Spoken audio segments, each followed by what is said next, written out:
short run, when the pump is at the surface, that's not an issue. When there's 1,000 feet of wire between the drive and the pump, there needs to be a filter to smooth that out and prevent those voltage spikes. We thought initially that we could run the pump on a short-term basis, but we've got some experienced word on that from your integrator, Adam at Control Freak. He recommended that we don't even attempt to start the pump because it could potentially blow up the drive and the motor at the same time. And so the filter's been ordered. It was a 10-week delivery time frame for that because it's not a on-the-shelf item. It has to be built to suit. That was several weeks ago. So we're looking at a 1st of July startup for well 7. But that's all we're waiting on. As soon as we get the filter in, it'll be able to hook up and start using it. So how many gallons per minute are you estimating out of this? We're looking for 250 to 300 right now. Okay. And not till July. That's because correct, it was June earlier. What was in it? How How many gallons a minute was in it? Well, when it had reduced capacity, it was basically unmeasurable because it was below what the pump could produce. I mean, they turn on the pump and it would turn cloudy within a short period of time. When the pump was, when the well was originally put in, it was, I think it was like 2,000 gallons a minute, but that was, decades ago. More recent years, it was like 700 gallons a minute, and then it precipitously declined the last 2 years, and so that was why we attempted to do a refurbishment. I think you're aware of the situation. The proposed treatment for that included some impulse generation to help clean things up. That caused a cave-in, which stalled the project for almost 2 months. To clear that out, and our hydrogeologist recommended not attempting to do any more of that because it could cause a complete collapse of the well, and we have a worthless hole in the ground. So it was we went to a submersible pump so we could use the well for something, so it still will produce at 250 gallons a minute. It is still above what the maximum day demand is for the town, so it will serve as a primary source, and really it should act as a backup to take pressure off well 8, which is the only well that's currently operating. So is that going to boost the water pressure up in it? It won't affect water pressure now. Is that what a pump going to be big enough for the high demand times? Well, with well 8, there shouldn't be an issue. So, I mean, the idea was to have a second source. So you have 2, so you can alternate, so it will work, and it will definitely relieve the demand off well 8. It should also work by itself, but we don't know how long it would sustain. If that was the only well the town had, we don't know how long it would last during the summer. Can I ask you a question about the previous cave-in when they were going down? Yeah. Who was paying for that? The company's insurance all the time? It was part of the procedure. It was an unexpected consequence, so it was part of the contract, the construction contract that the town was paying for. I mean, that's part of the project. So basically they're liable, aren't they? Because all companies have insurance to cover damages. Right, but it wouldn't be considered intentional damage down the well. Well, insurance is for accidents. Right. You said intentional. We're not saying it was No, intentionally no, done, but of what course they not. did made the well cave in, which wasn't an issue before. But it wasn't their actions that caused it. It wasn't? So what happened, the housing wore out or something? No, it's below the case level. So the well was only cased down about 600 feet. And below that, it's open bore, so there's no casing, and through several layers of the stratifications, the rock, there's just loose basalt there, and there's a large area of loose basalt that just caved in. Just seems like something insurance would cover. The town didn't run it by the insurance, and they didn't think it would be the coverable event. Gallons per minute, are you saying they go up to 2,000? I used to work at the town, I never remember it being 700 was good, but mostly they ran at 450 gallons per minute on the gauge. I think it only goes up to 1,400. And that could be, I haven't, I've only been working here in town for a little over a year, so this all occurred before I was involved. Yeah, I'm just trying to work out, if that was running at 450, then that's running like 700 now. Where's the problem? If we're getting good gallons per minute, something seems to miss there to me. Well, we don't know what the capacity is. I mean, we'll test pump it once we get the pump in, and we'll see what it can produce. When we draw it and test it and see what it's capable of. Another question, are we running out of water on that hole? Yeah, I mean, yes, that's well known regionally. I mean, the aquifer has been slowly declining for years. So that's not specific to Lynn, that's the entire eastern Columbia Basin. Because normally the aquifer is all on the same one, isn't it? People like the Hooterites and people like that never seem to have a short supply. And they're pumping all day, every day. Yeah. Well, they recently turned to water from the river. So they get it out of the canals and it comes from the river. They did a big change. Thank you. Well, I'm kind of worried about water myself this summer because I just don't want to waste water. But yeah, I'd like to have some green in my yard. Yeah, absolutely. I mean, that's why we'll get it turned on as soon as we got the equipment we need. So the water will be shut off for a while, you're saying? No. We have one functioning well, and the second well we're trying to get to function as a helper. Yeah. I got it. Yeah, exactly. I see them drilling on the other well up there by the solar panels outside. That's the one we're talking about. That's where they were working on it. Yeah, that's well 7. I got a question. When you put that well back online, is there gonna be debris that comes up out of that hole and clogs up our pipes? No, when they test pump it, they pump it, they've got a storage bin up there. So it'll be test pumped, first draw when we're doing the test pump, that'll be diverted to a tank. Thank you. Yeah. It'll be ran through a filter before it runs to our pipes, or? Shouldn't be any reason for a filter. No, the way the original well 7 was piped, it pipes into both the reservoir up there and into the distribution system, and it'll be just the same. All right, going down to well 10, this is, a proposed project. Nothing's actually happened on it, except the last fall, Department of Health had a call for projects through SRF funding. We did apply. They made an offer to the town.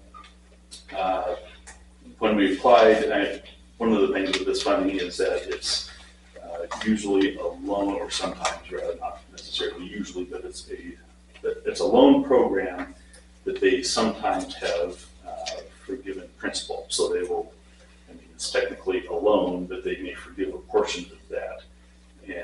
And so when they get all the applications in, they evaluate, rank everybody that applied.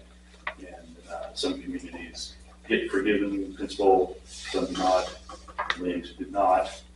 So Is it something we can get a grant for? well, that would be the hope. So the 3 primary funding sources for any public works water sewer projects are the SRF program, the Department of Health, which is what we applied for, rural development, which is also a grant loan program, primarily loan, but sometimes they have a little bit of grant also, and then community development block grant. We had intended to apply for CDBG Community Development Block Grant, which is due in June. So we talked to the regional director. Statewide, they are not funding water and sewer projects this year, or they're not giving that a priority because they're the federal money, the ARPA money that came out a couple of years ago, most of that went to SRF and to rural development. The CDBG program did not get much, so they're just not prioritizing water and sewer programs this year. So they said don't bother applying. It won't rank well. So it's quite a bit of effort to put one of those applications together. So if they say don't bother applying, it's not worth the effort. So right as it stands, Department of Health has offered a loan to the town. It's 1.7 million. It's a pretty significant loan. And it would, there would be impacts to the rates and all that stuff. And I haven't broken down the dollar values on any of that stuff yet. But the offer's there. The state wants to hear back from the town whether they intend to proceed or not. And if not, they'll strike from the list and move down to somebody else. So, But next year we can apply for CDBG? possibly, yeah. Why is it that they're not funding water and sewer? The CDBG is a general program for the funds, all kinds of things. So, fire stations and libraries and all kinds of stuff. They're at statewide level, they determine that there's enough money available for water and sewer projects through other programs, and so they're concentrating on the other stuff that's outside of water and sewer. So that's not I don't think that's an official policy that anybody will state on the record. It's just talking to the people there. That's not being prioritized. So. Are you the grant writer for Century West, or do you guys have a grant writer? We don't have a specific grant writer now. So I assist when communities need some. Typically, of those three programs, SRF, CDBG, and rural development, we've done enough of those that we're pretty successful at putting those together, but we're not technically a grant. Because when we first hired Century West, Stephen was on board and they wrote the grants. And yeah, well, the funding application, just like we did for the SRF. Mhm. So, did you guys have a grant writer back then, or was that just Steve's? That's just Steve. Yeah. And if I may interrupt, remember, council, this is what I had presented from Department of Health, was it Mr. Hewitt? Yes. That they were asking if the town, if the council wanted to consider that $28 increase to the rates. And I politely said, I will present it, but I would not think that that would be a go. So anyway, I did present it to you, and this 1210 is that 1.7 million loan. And later on, if we do partake in this offer, if I understand, that later on, if we want to try for grants and be part of that pool, then that could be lessened. But that was remember the proposal that was presented to you, was it last meeting or the last meeting? Okay. So when do you need an answer on that? They want an answer as soon as possible. That's they presented it about a month ago, so they're looking for an answer. I don't know how long we can defer them before. Well, speaking from the average income here in our town and how high our rates already are, I don't see that being a good fit for our town. $28 just for water to raise, and that might be more, if the project goes over, etc. It just, to not give any forgiveness, that's, Right.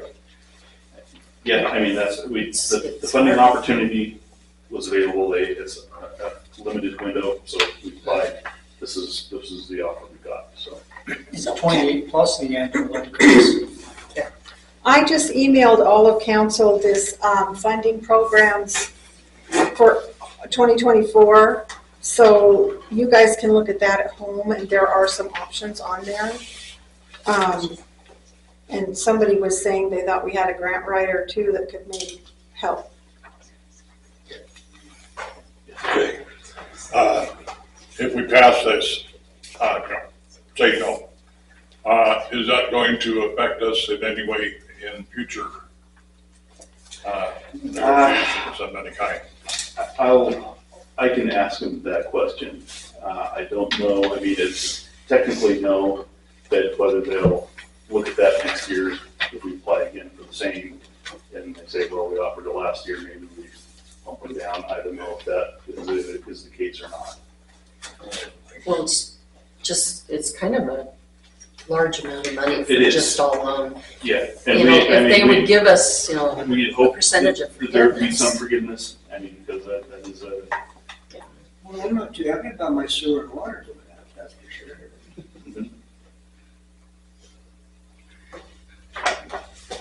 The national economy is already damaging all of us that have fixed incomes and are retired. We don't need another big chunk taken out of that. We can hardly make it now. yeah, no argument. I mean, Well, me myself, I'm completely opposed to borrowing any money. This town is broke, it's a poor town, we have no money, and it's not fair to hit the residents with big bills. That's my opinion. all right. I don't know that, I mean, we didn't intend for there to be any official action on this, so that was, I mean, it's just discussion, so I think we know, get the general feeling here, and we can, There's no way possible we can get grants for any of this? there's not a large pool of grants for this type of specific project. There's a couple specific funding sources, and that's generally where we get up. There are some others, and you have the funding guide there. A lot of those are for short-term grants and loans. They're for much smaller dollar values, which don't really apply for a large infrastructure improvement like a new well. But we could combine. Yeah, to some degree, yeah, you can get money, you know, from So what's the new well gonna cost? What's that? What's the new well costing? 1.7 million is the estimate. Has there been any planning done yet? Very little. I mean, we have nothing official. We just kind of put together enough to apply for that SRF, just to describe. We assumed well 6 area would be used because it's already owned by the town. We already know the aquifer is there, but we've not drilled into the well 6 aquifer. We go past it to the deeper aquifer. And so that's why it's so expensive. I mean, you're going to be down, I think we're looking at 1,500 feet, maybe 2,000 feet. I mean, that's a long ways down. Well, the south side well is like 2,400 Yeah, feet. yeah. So.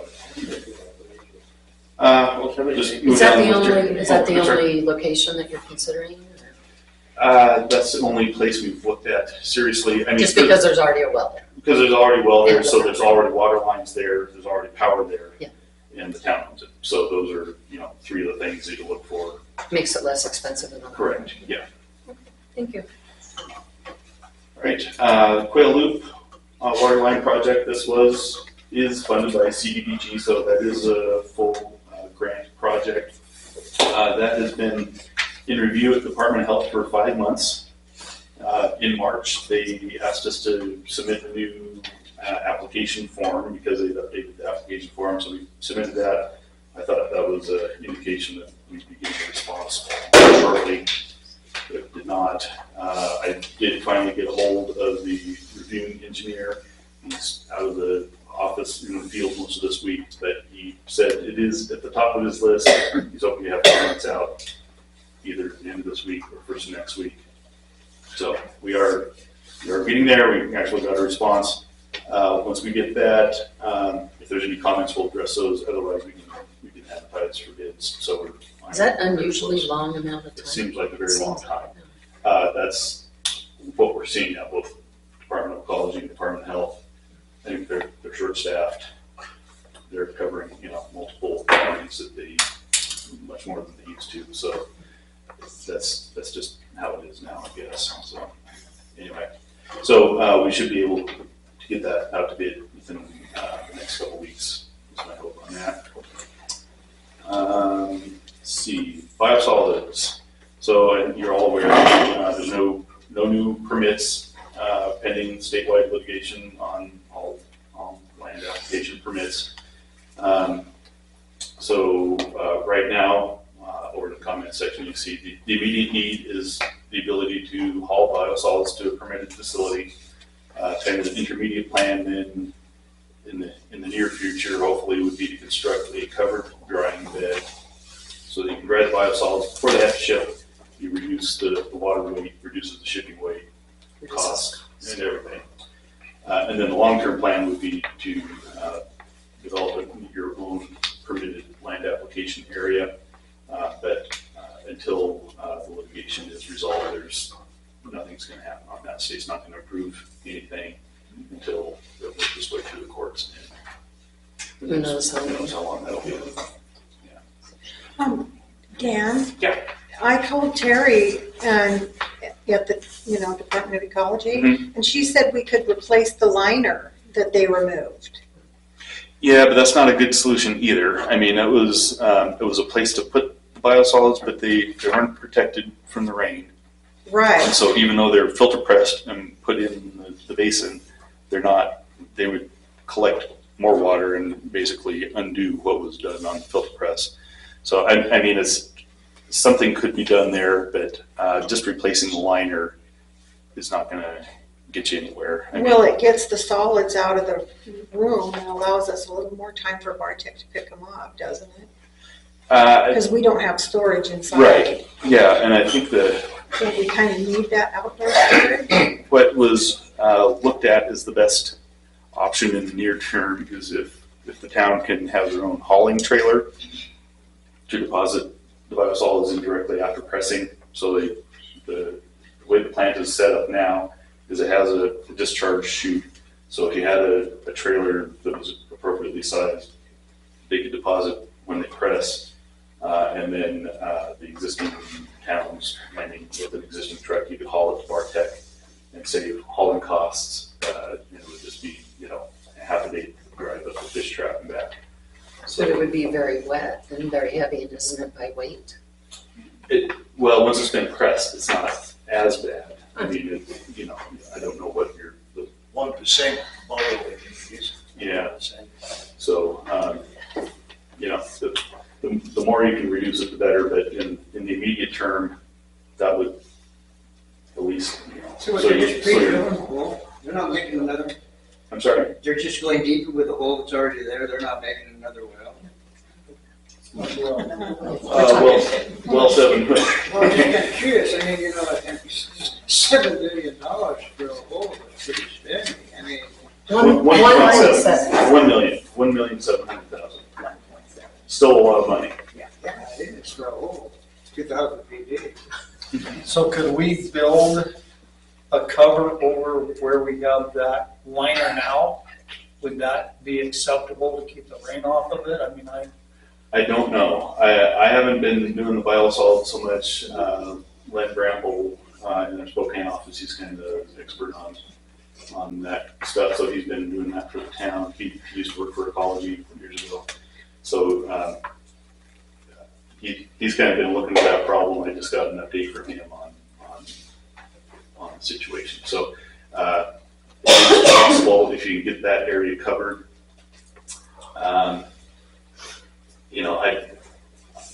I don't know the specifics. Liner, if it's a soft plastic liner, would not be the best option, just because that makes it difficult to clean out, to excavate. Having an actual concrete lined area would be ideal. So, I mean, that's really what you want is covered area with the concrete liner that's, so it can dry, reduce, just naturally evaporate off and reduce water content. So that, I haven't been down to the treatment plant to look at that area specifically to see if putting a cover over it would solve the problem. That may be an option. Can I comment? Sorry. Yeah. Terry said that if we put the liner in, you could put a top over it like that and it would keep the rain and snow off. But because the vinyl's not going to allow evaporation from the bottom, it's really not going to dry very much. It needs to be out on the dry cement, she said. But of course, the cement pad and all that's going to take some money and some time. The trailer option is a really good idea. And I have no idea what those cost. Somebody said $10,000. Which is not even what it costs to haul at one time, is it? How big of a shed would you need to go over the top of a well? It's not a well. We're talking about the sewer plant. It's a drying pad. We're the sewer Sewer. plant. We turned the conversation on corner. We're on a different subject. So good. So I have a couple things to say about that. Last meeting, Stephen had approached about hauling, getting the pad so the truck can haul off and stuff. I'm not sure if the city council is aware that Gary, which is my father-in-law with the septic service, was hired in between the last couple weeks to haul off over there. I would like to know, due to some health issues, if that's going to be a continuous process, so we know in advance so that we can help, because we are the extended family. And I mean, is it going to be a continuous with using that service to haul off, so that you guys can get caught up ahead, whatever needs to be? I don't know. It'd just be nice to know, Yeah.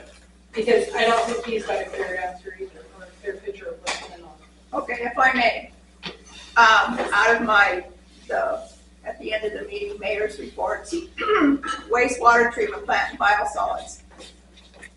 I'll just read you the whole thing so that maybe there won't be any misunderstandings. Okay, the previous invoice that was shown to you passed. For the initial pit cleanup, there was 99.36 tons at $65 per ton. And the hauling fee was for 18 hours, 2 trucks and 2 drivers at $165 an hour. And this was out of Bartech. They helped us clean it out, process. So grand total, $9,428.40. Currently, in order to get that accomplished and paid for that service, we have arranged to be on a payment plan with Bartech for that $9,500. Mr. Biddick, in all this process, offered his services to us for disposal, and we did one trip with him. He rented a trailer. We were trying to figure out the cost, the process, make it feasible for him. It was all a trial run. Okay, so with both of us, it would be, whether it be feasible or not, okay? So the latest hauling, using his figures, $700 for each time, and it was 2.5 tons that he recently took off. So rough math, approximately $870 for that one load. Okay, so future thinking process, trying to figure things out. With pressing and one hauling every other week, so it's twice a month, that would add up pretty fast. Casey, Monge, the operator, sewer operator, Stephen, and myself have been looking into possibly purchasing our own trailer to be able to load and then, when full, haul to Bartech ourselves. Having a trailer that would be pullable, no problems, extra vehicle using the same pickups that we have. We've looked into, most recently, a trailer, 6x10 dump trailer, and that price was $12,500. So if you're taking that math, if you take that, divide that by 26 pressings in a year, so that would be every other week, 52 weeks in a year. That works out to be $480 per pressing for the trailer at that price.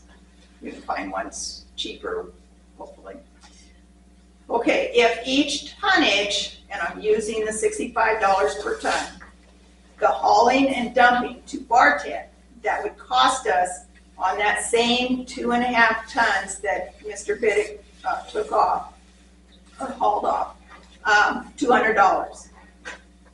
So, my math with Mr. Biddick's numbers, $870 times 2 trips per month would equal $1,740.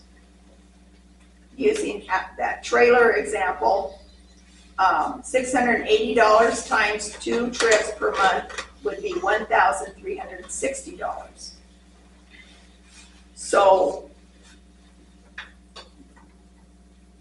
I was going to ask the council, kind of have some food for thought, taking these numbers, search around, shop around.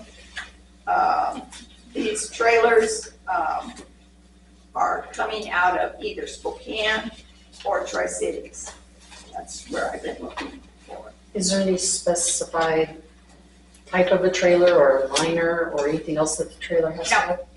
Just like this one is a 6x10 dump trailer. The gates in the back, I think one goes up and then one is a door, barn door. Double axle, that kind of stuff. So, in answer to your question, I think that Mr. Biddick is still on the fence. He was trying to talk with Stephen today about it, and Stephen never had a chance to get back to me before the meeting. So I think that it's still, Mr. Biddick was trying to help us out. He did, he hauled it off, but in order for it to be feasible for everybody, that's still in the works. So. Are these trailers open trailers that you're talking about, or are they Yes. closed trailers? No, it would be an open trailer that we could pull in underneath, press, get Yeah, if they're not covered, you get a windy day, somebody's in the back of that trailer, that's gonna be a mess. Well, if we're going somewhere, it'll be tarped up, yes. You can get those trailers. Right in. I know a guy in Spokane built two of those ones.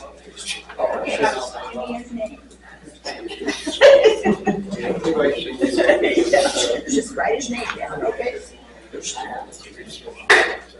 Okay. Stephen came over and looked at Jeff's trailer Oh, okay. because of the trailer, our dump trailer we have. We got that dump trailer in Lewiston. Okay. And you can get the accessories to have that tarp on a roll at the front of it that goes all the way in the back. Jeff is hauled with that trailer with his white pickup. He's hauled from the Tri-Cities, the green little boy truck he's got sitting in the front yard. So it does do it.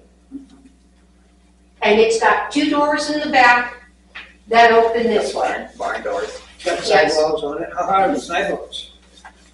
Got sidewalls on it? No, Just a flat bed? it's a flatbed, it dumps. We use it to haul wood, we've used it to haul the cars, the truck, all that in it. Well, if Stevens looked at it, then. Yeah, Steven's been over because and if somebody wants to come by and look at it, you know where we live, you can look at the dump trailer, because that's what he was looking, saying that's what they needed, and that's where you can get them, it's down there.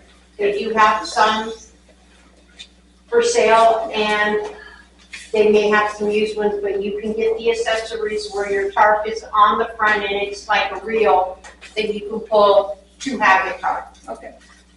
All right, so council, there's lots of options that are ahead of us to consider. Okay.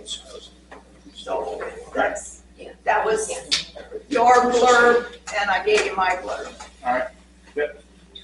Let's move down the list to the TIB scrub seal projects. That was funding we applied for last August.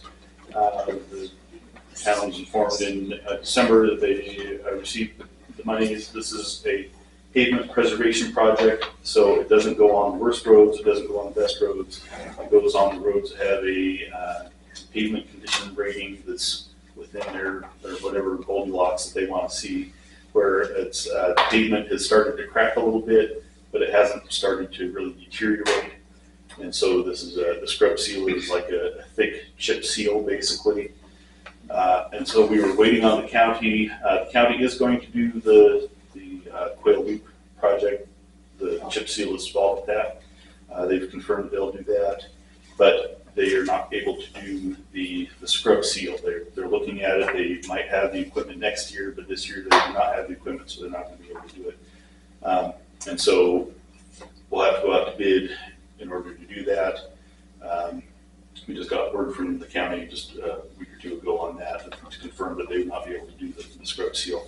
So there's a TIB requires a special consultant agreement, so we filled that out and sent it to them and get that approved. That was part of the budget. The project budget was to have an engineering plan in there to develop bid documents. If the county could do it, we don't even bother because the county just does a thing and sends an invoice and the TIB pays it. So we skip that and save the town money. But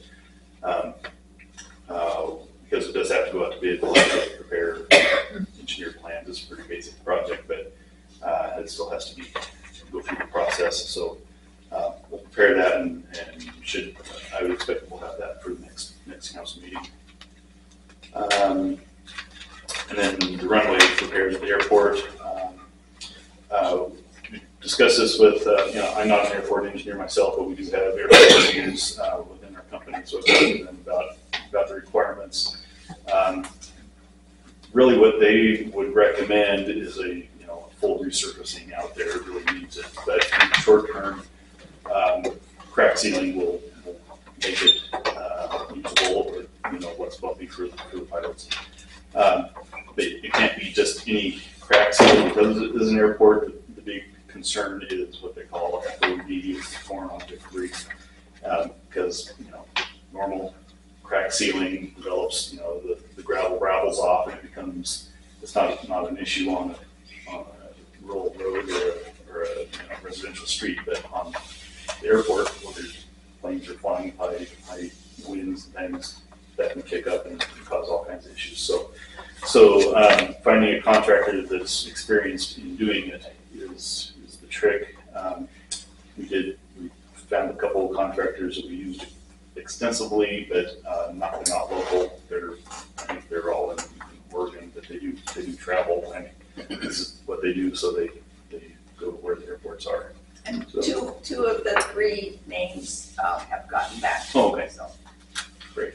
Can you not buy the material, like the town purchased the material and the town do it?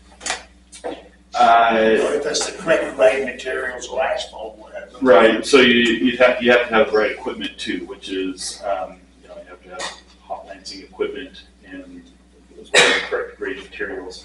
There's more to it than just regular crack sealing. I've done a lot of it. Yes. Okay.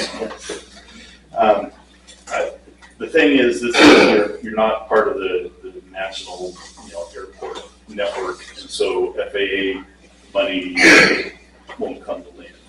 Which is, that's FAA has lots of money that they give out to airports all the time. They have to be on the network. You're not in the network, and incidentally, they won't let you in the network unless you get your airport up to their standards. So my thing with that is prevention is better than cure. Once those little cracks are 50 big start going to that big, That could have been prevented if this had been gone into that. Well, and it was done not long ago. There was FEMA money for the frost heave repairs. I think that was in 2017, and that's when the crack sealing was done there originally. And I think that's where a lot of cracking came from was the frost heave event in 2017. And so that's when the last crack sealing was done. And it's just crack sealing is not a permanent solution. You know, it's a Band-Aid for a while, and it's worn out now.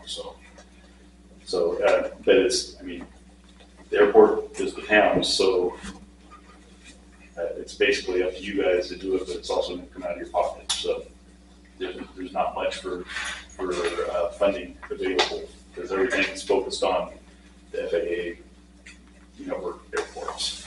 The WashDOT does have a grant program, and we looked into that. You have to be on their list. They have like a 6-year capital improvement list.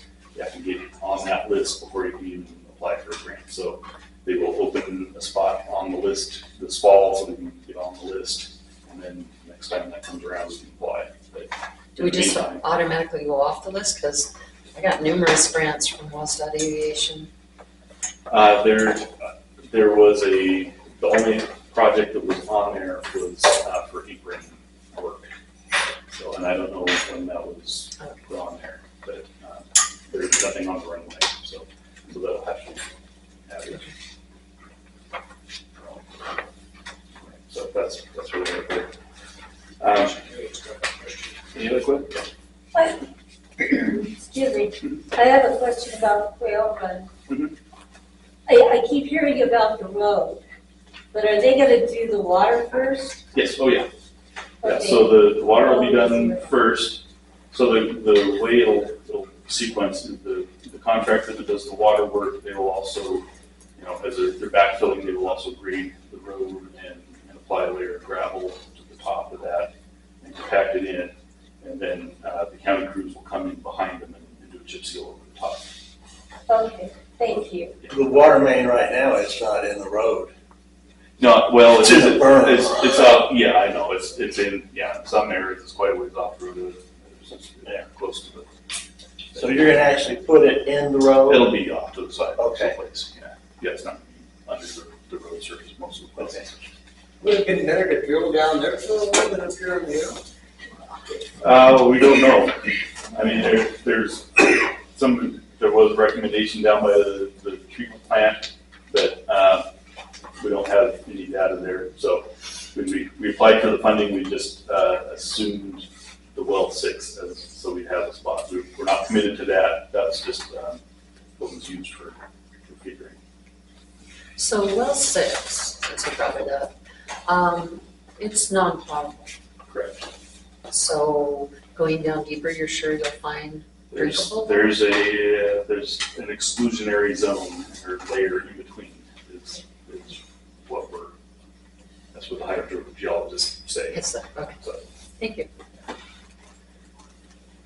Okay, council, anything else? I think, well 6, what it is, swimming pool there, it's got potable and non-potable with 2 pumps. So how does people keep saying that that's just potable or non-potable? There's 2 pumps in there, there's 2 meters. So and I don't know. I haven't. I looked in there once just to see what was in the well house. I'm not really familiar with it. I know there's a filling station there, but I don't know. One more thing was to that, we used the non-potable from that well to clean the reservoirs. We had tank loads of water, scrub down, wash it. Mhm. So, it would have been violating. Well, it wouldn't have been going into the system. It's nitrate, I think, is that the contaminant that's the reason it's non-potable? It's nitrate just above the level. Is SCC something? Does that mean something to you? I'm sorry, but SCC? SCC. I thought it was nitrate. I looked at that and I thought it was nitrates and SCC. 3 letters, whatever the other thing was, I don't know. I'm not sure. But there were 2 things, nitrates and Okay. something else. And nitrates that's fairly common in agricultural areas. I mean, it's for decades of fertilizer use, it's down into the aquifer. So if they use it to clean out the reservoir, that's not really a problem. It's, because nitrate is a long-term contaminant. It's mostly, and the health effects are mostly associated with infants. It's not really a concern even for adults, but because it's can't be, it's not potable for everybody, so it's not considered. So basically, I mean, you can use that with this club down with the reservoir. Yeah, it's not, it's not like, it's not an acute contaminant, what they call it. It's not like a bacteria or, something that's causes an immediate health concern. It's the primary concern for the, it's called food baby syndrome, because it affects the blood, it attaches to the red blood cells and reduces the ability to transmit oxygen, which for adults it doesn't really matter. It's infants issue with it as well. So yeah, for incidental contact, it's really be an issue. Thank you. It was nice to meet you. Yeah, for sure. Come back more often. Yeah. All right. If there's nothing else, I'll hit the road back. Thank you very much. Thank you.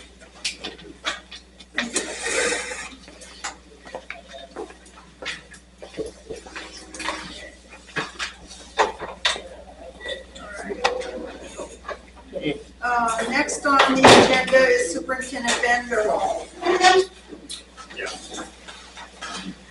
Good evening. Thanks for giving me some time tonight. I've got Zach Gardner here with us, who's our maintenance and grounds person, so we can keep you straight or answer any tough questions I can answer.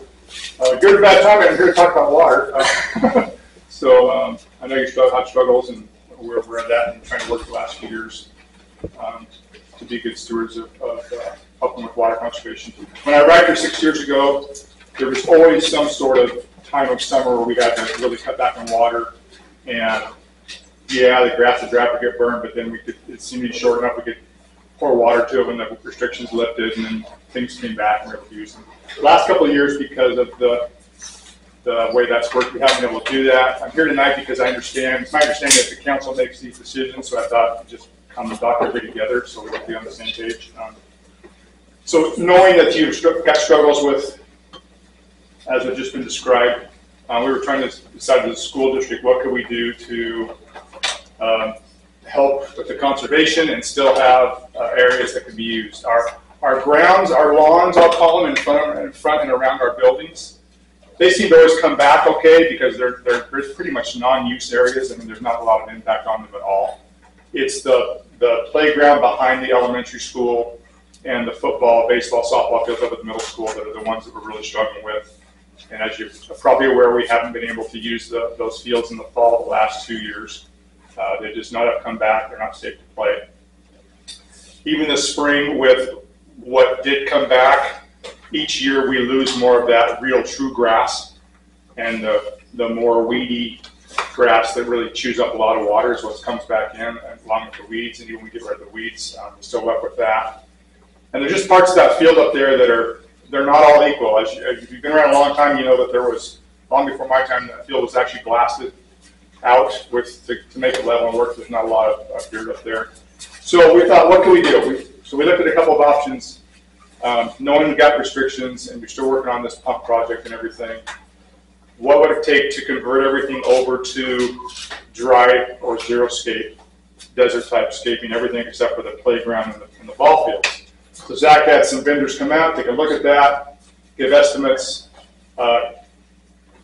With that, we think, well, we could take in all the water and that we're putting to those and put it towards those two other areas. In theory, we thought that it worked good, and then we got the cost $178,000 to do that, and there's just no way we can do that. So that's not an option. So second option was to have a couple of other outfits come out. We've settled on one called Planet Turf out of Spokane. Test our soil, which was pretty minimal to do. It was only like $60, just a soil test, and then give us some quotes on what we could do to help mitigate the shortage of water times. You may or may not know, last year we spent some money on a pelleted project that was designed to help retain what is water and then release it later. Because the problem we have is the 2-day-a-week schedule we end up on. It just doesn't do a lot for anything. everything up there. We used that in good faith, thought it would help, and then we found out later on that, well, you're not using enough water to make that product work. So that product's not an option. There is another product called Hydratane that they recommended. They said you could use this one, but you still got to have a certain amount of water. You can't just put it on there. It doesn't work like magic and hold the water forever. So with that product, that's about $2,000 to apply that over a summer. There's reseeding for areas that have not come back, and also products to apply to kill the grasses that are not water conservative friendly. Get the dry land grasses going in there, the right fertilizers, all these things. Zach's learned a ton on this, on that landscaping, and they've given us a proposal. It's about $6,400 if we do this. We're prepared to do that. I'm here tonight because I don't want to flush money down the toilet, because they did say you still got to have some minimum water here. So right now we're on the 2 day a week, 20 minutes a station, 20 minutes a station. We were surprised by that. That's happened the last few years, but it hasn't happened this early. We'd already put some seed on right at spring break, hoping we could recover some of those areas. It's kind of 50-50 because we had to start restricting water there the first week of April. So our plant service telling us if we can get that in sooner than later. I was hoping things would be fixed by now, but we want to get before it gets super hot. Like middle school baseball ends next week on the 20th. If we could get that in sooner than later, if we could get on there, he said, here's your minimum. You need 2 weeks of every day at 10 minutes a station. This is just a football field. We're not going to touch the ball field, the playground right now. We do one at a time. You can do every day for 2 weeks at 10 minutes a station. That would give you the germination you need to get your grass going that we're going to put in there. And then he said for the duration of the summer, then you need to be at least 3 days at 40 minutes a station. So that would be the bare minimum to make this project work. So things could take hold and sustain and keep going. In the meantime, we're checking all our pressure heads, because we also looked into do we need a booster pump for that field up there, because it seems like one end does better than the other end does. And I said, that isn't really your problem. It's really the different types of soil we have in different parts of that field. But yeah, check all your pressure heads. So we're checking those out to make sure we're getting the right coverage. We're looking into a grant for the booster pump, but again, that doesn't really sound like that's the solution, but we still want to pursue that anyway. So I'm just here to ask, I'm going to ask you to make a decision tonight, but if you consider going with that plan, and let us know, because I'm not going to really do it unless the council could say, yeah, you can do this. I don't want to do that because my school board doesn't want me to waste money on something that isn't going to happen, that we could sustain anyway. But if we do this, we could have playable fields in the fall. I know the last few years, I field calls from our community, the traditions and the expectations here that we have at least middle school football plays here, and it's here, and we have some games here. I know it's important to our community as well, so as it's important. So you were only talking the 3 times a week for 40 minutes for the football field? Yes. Just the football field? Yeah. We would still do everything else according to the restrictions, for the other areas. And that is, that's arguably the biggest user of water, but that's the biggest chunk of grass. So. Have you ever tried or thought about mixing that with vital clover? It comes in the grass. Doesn't need very much more at all. I notice a lot of people are now having that for lawns instead of proper lawn grass. I don't know about that one. I know that this guy you've talked to, we asked her what would be the most usable product, seed for dry. Yeah. You can speak. I guess like Central Washington, Eastern Washington region. It'd also be a grass seed. I know you said planting, but it's supposed to be like a drought resistant seed. Sun Gold. It's called Sun Gold. Tall fescue. And they put it on like athletic fields, golf courses, those kinds of things. So they take traffic really well and drought. Yeah, that's what they were saying about. Yeah, with something, and I've never heard of that, but it's nice to look at. I mean, from a little distance, it's like lovely green grass, and that's hardy. The kids play on it, no problems, and very little water. You can grow it too. You can probably half your water, mate, what you're using to mix that, I'm guessing. And this whole plan here, they say you can save up to, or use, I guess, up to 40% less water. less water. So Once you Once you get everything yes, established, yeah, once it's established. Kids need green fields. Yeah. It's you. So however that works into your plans, like I say, I don't know how long you're looking on this, where you're at right now, but obviously the longer we go in the summer, the less likely it is that this could take hold because the heat's gonna come up and so. Would you be kind enough to repeat what you're, Yeah, just the football field? so just the football field, we're asking for 2 weeks of daily at 10 minutes a station. Oh, I got that written down, okay. And then after that, 3 days a week at 40 minutes a station. And basically what that is they figure on average with the type of sprinkler heads that we have, that 40 minutes 3 times a week will give you about 1 inch of water a week. And that's like the minimum requirement. It's about 1 inch of water a week. How many stations are at the football field? There's 11. 11 stations. Thank you. Any other questions? That was fun, thank you. Thank you so much for your time. Appreciate it. We both got some other things. I got a grant that's due first thing in the morning. So. Thank you. Yeah, thank you guys.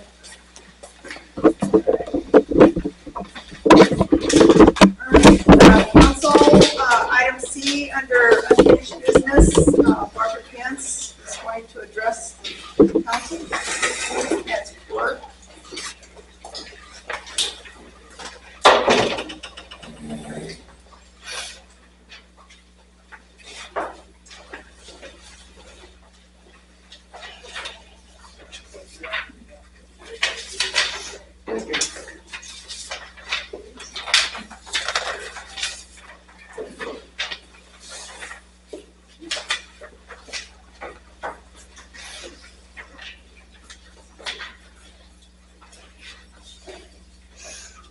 I want to clarify a few things first, please. The state audit has been finalized, and there were no findings against the town of Lynn. This can be verified on the state auditor's website. A management letter was mentioned by certain people, although that is a separate item. In the management letter, it does state, and I quote, "The town clerk miscalculated her own pay. We found errors in overtime, holiday pay, and regular pay calculations resulting in overpayments of $1,685, end quote. This is over the course of my entire 2.5 years of employment with the town of Lynn. When I was told of the holiday overpayment, I discovered they were right, and I did pay back that overpayment in the beginning of March 2024. Here's the receipt. As for the overtime and regular pay miscalculations, that is a direct result of misinformation received from previous administrations. I had been told that council meetings were considered overtime, so they were paid at overtime rates. That has been corrected. As to the overpayment, it has been taken care of and approved by the town attorney. In a letter dated April 30th, 2024 to the town of Lynn, to whom it may concern. I am responding to the state auditor's management letter from the accountability audit dated April 1st, 2024, and the section concerning payroll distributions and repayment of overtime hours. I have already repaid the $360 of holiday pay that was mistakenly paid in 2021 at the overtime rate. This reduces the amount owed. The error in the Springbrook software has been corrected. Using the spreadsheet provided by the state auditor, I discovered that by adding the overpayments starting in March of 22, made to myself, Barbara Pence, and the listed underpayments of $119.15, I show a total of $1,100.30 owed to the town of Lynn, not the $1,685 that was stated in the management letter. Upon further research with the actual time cards, I discovered the following. In 2021, I was overpaid $131.48 in overtime. In 2022, I was overpaid $214.73. In 2023, I was overpaid $322.12. Between 21 and 23, I was underpaid $119.15 according to the state auditor spreadsheet. This brings my total owing down to $549.18 to the town of Lind. Dividing that amount, $549.18, by my current wage of overtime, which is $25.55, it equals 21.49 hours. During the month of April 2024, I needed to work overtime due to the Department of Retirement Review, the L&I audit, and the RCAC rate study. This can be shown on the copy of my time card that I will attach to this letter. During the week of April 1st through the 5th, I worked a total of 7.10 overtime hours. During the week of April 8th through the 12th, there was no overtime hours. There was a council meeting in that week. It was not considered overtime. During the week of April 15th through the 19th, I worked a total of 8.02 overtime hours. During the week of April 22nd through the 26th, which does include a council meeting, I worked 12.64 overtimes. April 29th and 30th had no overtime. In total, I worked 28.16 overtime hours in the month of April 2024, which exceeds the total of 21.49 hours I needed to work. As you can see on the attached copy, on your letter, it's on the back side of your letter, of my pay stub, those hours are not included on my paycheck. As of today, April 30th, 2024, I consider this matter closed. Respectfully, Barbara Pence, Clerk Treasurer. This letter was distributed to Mayor Paula Bell and given to the town attorney, who approved it.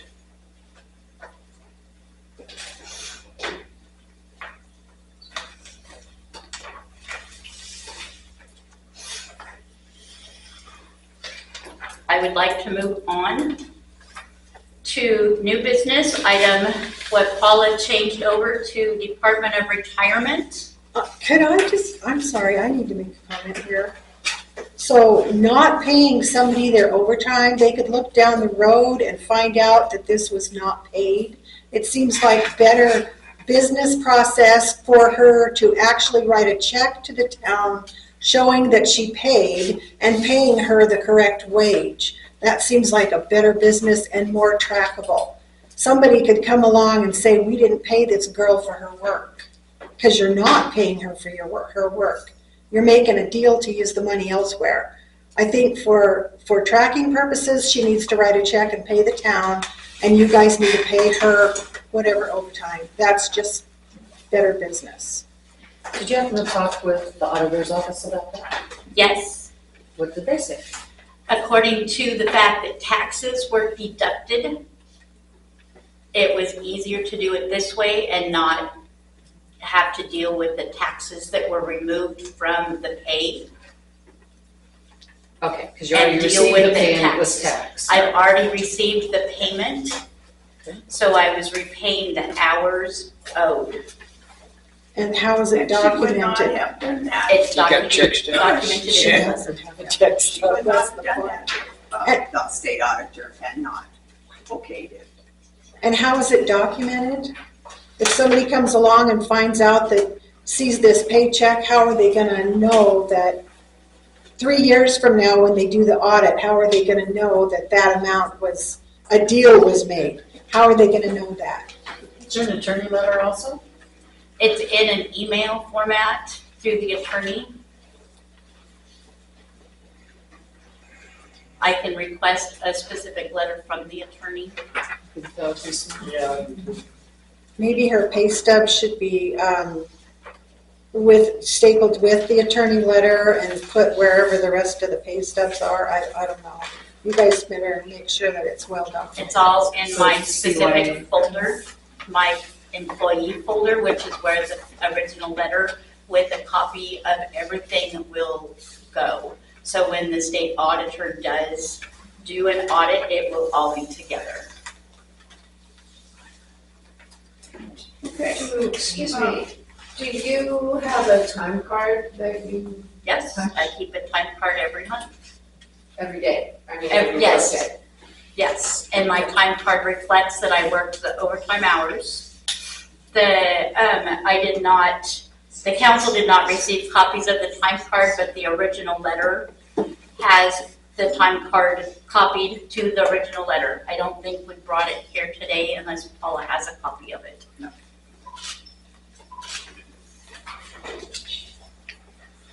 But the individual hours are documented in the letter per week. So tonight you're gonna go down and punch out? Yes. And tonight will not be overtime due to the fact that I will be gone tomorrow afternoon. And then how many, I don't know, have any idea of like how much sick time or what? I have to. Well, that's a total It's separate. something totally else. So, how do you keep track of it? It's all in the computer. Oh. Okay, the Department of Retirement. Anna had a question.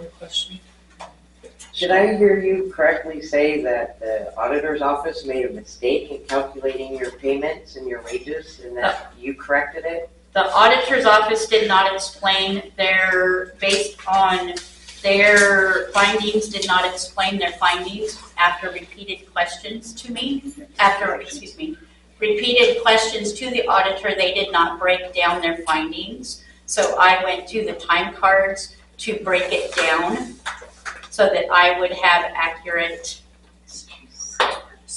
So this is all based on your calculations, not the No, auditor? it's based off of the auditor's spreadsheet that was given. The auditor gave us But the amounts didn't add up. You're saying it wasn't the 1,600? Correct. Because there are underpayments and overpayments, and the amount that the auditor gave us included underpayments and overpayments, and they didn't explain the difference with all that confusion in the spreadsheet. I don't know, you don't have very good math, so I'm wondering if that should even be considered before they check with the auditors, so.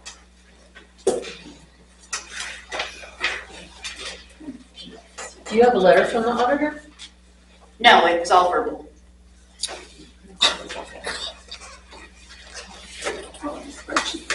So the spreadsheet wasn't correct.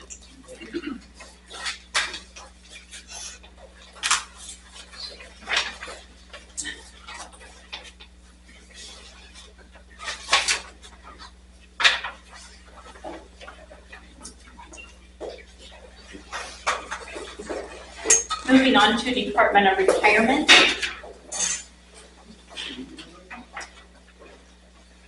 With the conclusion of the Department of Retirement review, a couple of things were found out. First of all, that all elected officials are required to opt in or opt out of membership unless they are retired, such as Mayor Paula Bell and Councilmember Robert Duke. The rest of you have received forms that I started filling out for you. All I ask is that you finish filling the forms out to opt in or opt out of retirement, which is the bottom of the page. Mayor Paula Bell and Councilmember Robert Dew are already required to be reported due to their retirement status. Those forms I need back as soon as possible, preferably tonight if possible. Second, with the conclusion of the review, it was discovered that insurance premiums were not correctly filed nor paid, dating clear back to 2008. So far, those premiums total $17,745.99, with an estimated total of $26,000 more coming in additional correctional reports being filed based on the review.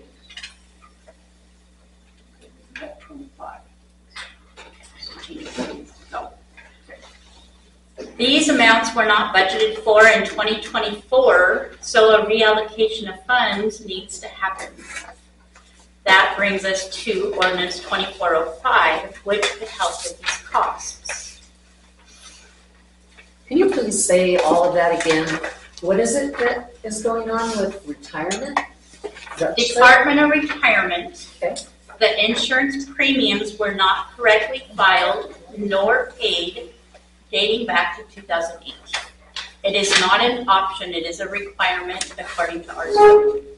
And that's where it happened to be a issue, a problem that was discovered because it was a new employee comes in, okay, you can opt in or you can opt out. Department of Retirement, you can do retirement or not. Well, it's not an option. It's not an option, and that wasn't ever discovered until this review this year. So it's a requirement according to RCW, and I have gone rounds with the people doing the review trying to discover the RCW. I apologize, RCW, I don't have that RCW with me, I apologize.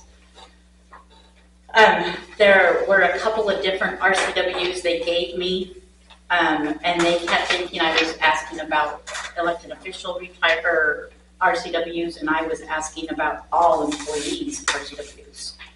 So the RCWs for all employees under PERS, it is a requirement that all employees are reported to the Department of Retirement. So insurance premiums were not reported dating clear back to 2008. So I am making correction reports dating that far back for employees that were not reported. So those premiums have to be paid that far back for town employees and member contributions and town contributions. Then the member contributions can be collected from those members, but the town contributions have to be paid anyway. That's where these totals come from. So I know for a fact the $17,745.99, I've already compiled that report, or those reports, excuse me. It's several correction reports that I worked with specialist with Department of Retirement, and I am still working on a couple other correctional reports for a couple of other employees, and that is another estimated $26,000 that it's going to cost the town, dating back 2008. Yes. So the employees have to pay half of that? No. It's only a portion of it that is employees, and the majority of it is the town. The town pays a larger portion than the employees pay. So letters have been sent out to the employees so far that have been affected. There's still a couple employees that haven't received letters because I'm still compiling those reports. Okay, you're gonna have to make a correction to your correction. I've been retired 3 times, so I don't need to fill this out. Okay, so you've been, okay. thank you. Save you a little money there. Yeah. Okay. Or save us. Correct. Okay, so the premiums with the reports that have already been done total rounded up at 18,000. If I round that up to $17,746. And I'm currently working with someone for a couple more correctional reports that date back to the 2008 date. And that is where the 26,000, give or take a little bit, comes into play. This amount wasn't budgeted for. We didn't expect this to happen. We had no clue that Department of Retirement was a requirement. So we needed to reallocate funds once again. So we did ordinance 2405 to reallocate the funds that were reallocated previously. Good night, new vehicle.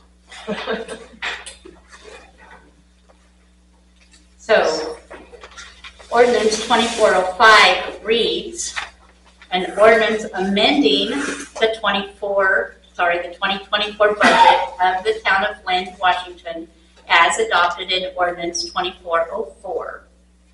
This amendment is to reallocate funds due to unforeseen expenses as a result of the Department of Retirement review. Be it ordained by the Town of Lynn Town Council, Adams County, Washington, as follows. Whereas the Town of Lynn underwent a review in 2024 by the Department of Retirement of all employees, including elected officials, and whereas the Department of Retirement concluded that insurance premiums were unpaid due to not being correctly reported back to the year 2008, and whereas certain changes needed to be made to the 2024 budget as listed below. And then there's the reallocation of funds, putting all the funds into a retirement insurance premiums line item in the current expense fund. The bottom line of the budget does not change. This ordinance shall take effect and be in full force 5 days after publication. And I'm asking for approval of this ordinance by the town council. I think we should table it till the next meeting till we've had time to look into it. Okay, I'm letting you know that we are already incurring late fees on this, just as a side note. Council does not like you to bring stuff and pop it on us like this. We should be able to figure out where some money's can come from. It shouldn't be just quick turnaround to undo what the council has just done. And that's the game that's being played. We need time to look at it and work on it. Yeah. It's not meant as a game. Yeah, it's just, this is where we think that it could begin to get paid back. Because the money that has been reallocated from before, what number? 2404, can be used to help the town with the 17,745.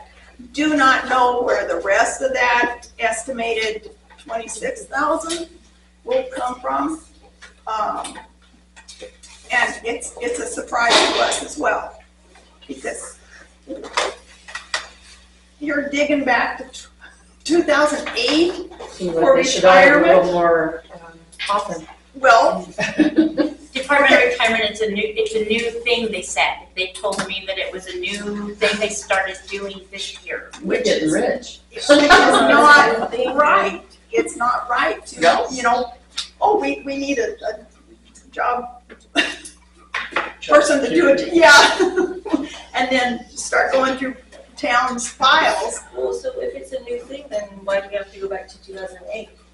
Because they are demanding it. What is the new thing? Though, they can't go back. Because we weren't doing it right according to this. Yeah. But they should be able to tell us in a reasonable amount of time that we're not doing something. Right. Well, Not according come to back them, 50 years later, and What's the time frame this has to be paid back? the 15th. Of? Thank you very much. Yeah. And there's no asking for an extension or I can contact them tomorrow to ask. forgiveness.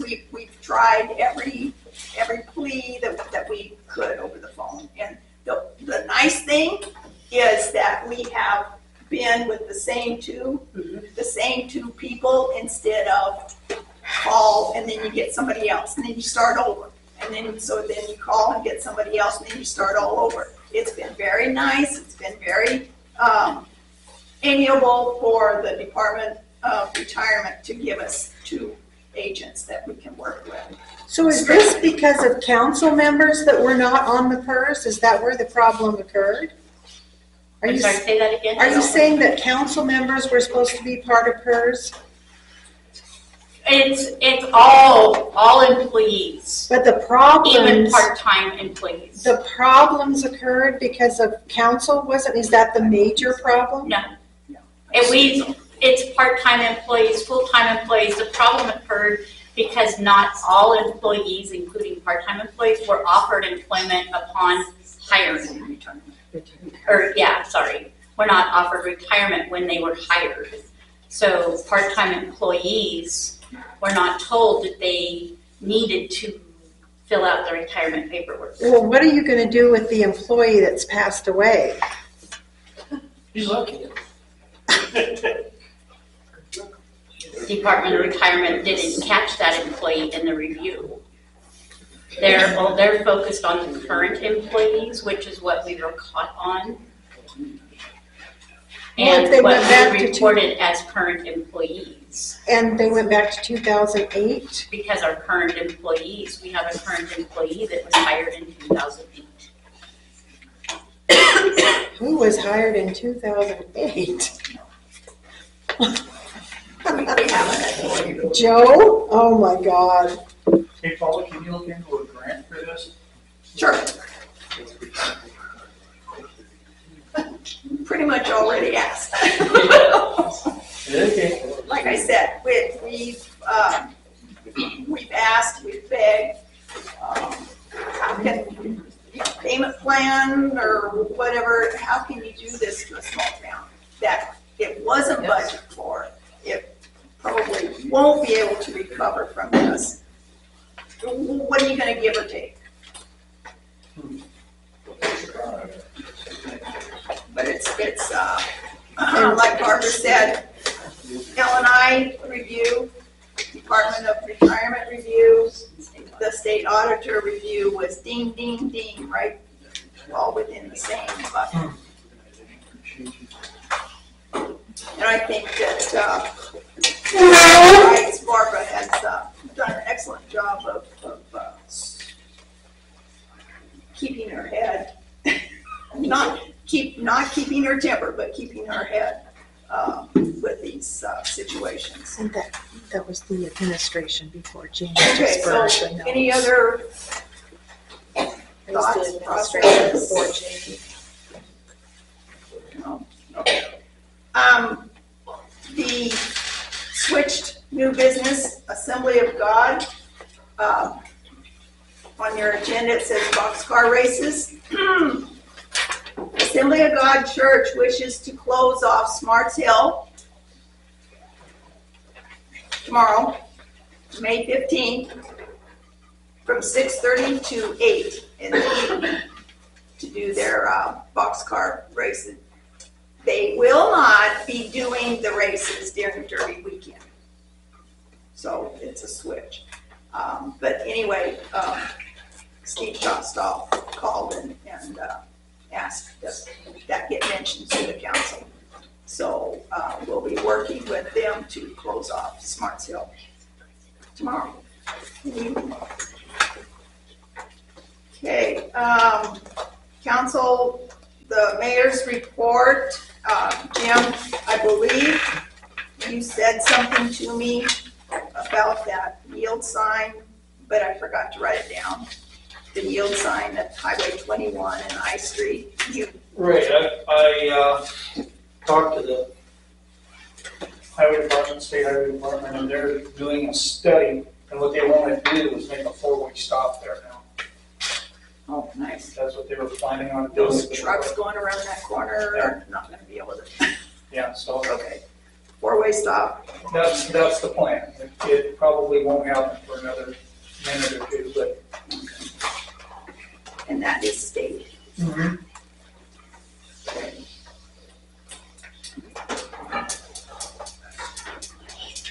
Okay, so is that because we were requesting a sign? Apparently, they had been looking at it Anyway, yeah, and it's just one of those that they decided to act on it sooner than they were thinking about. okay, thank you for that. I'm going to, move, or I already gave my biosolids. The well 8 and reservoir 3. Remember, council, we had lightning strikes previously. The damage that was done has been worked on all last week, and hopefully the repair work will be concluded this week. Joe Pasuti, Heiss Electrical Contractors, and Control Freaks are all diligently trying to get it working. The coming soon, June 7th, car and pickup races. June 8th is the Kitty Parade and Grand Parade, followed by barbecue at the park. Lions Club pickup races will start at 2 p.m. and the demolition derby starts at 3, according to the advertisements. And Chamber, for those who don't know, Chamber of Commerce sponsors the parades, and they should be getting their permits shortly. So with that, returning to the agenda for the Finance Committee report. That may be the sponsor way up.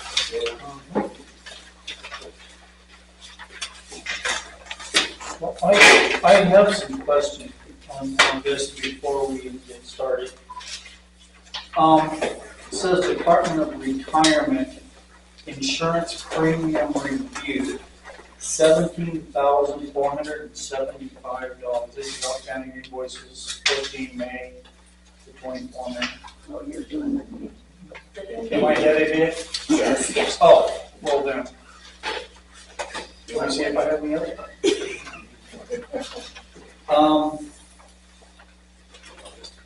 How about Signar gravel for 1782? What was that for?